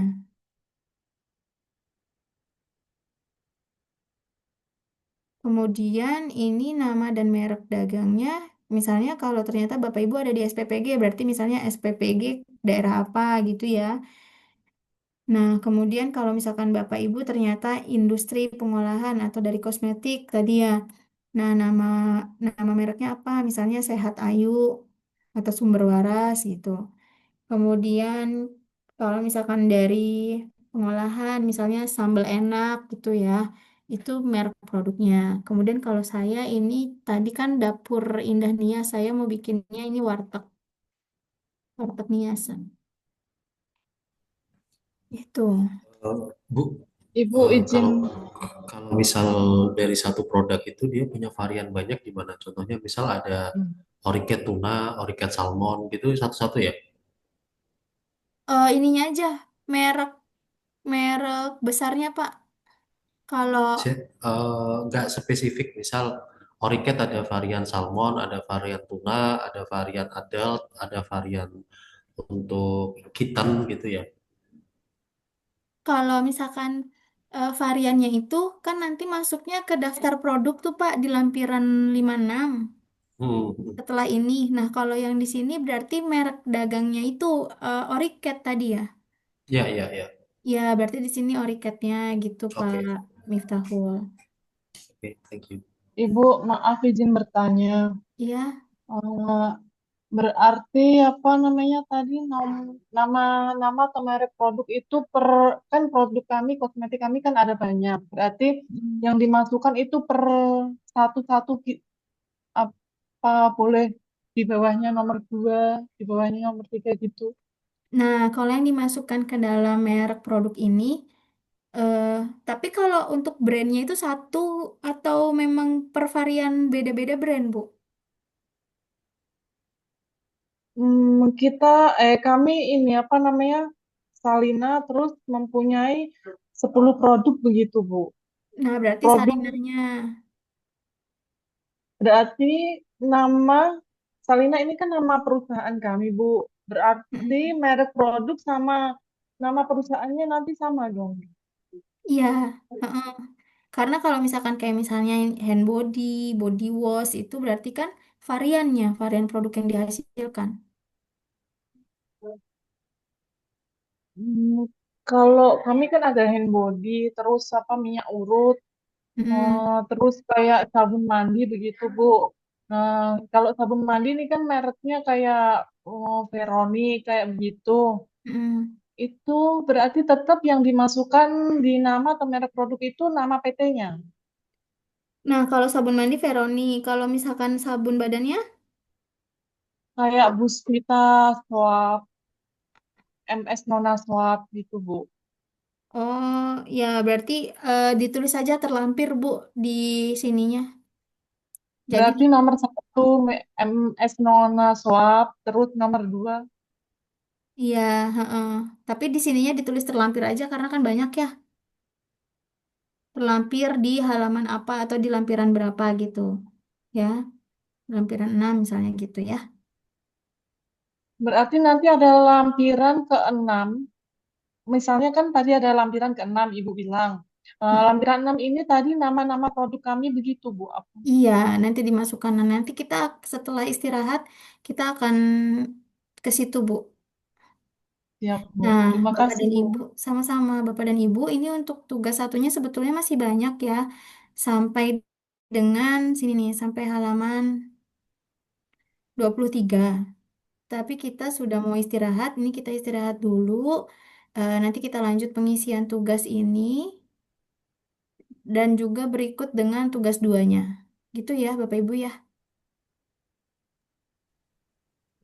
Siap, Bu. Izin sebentar.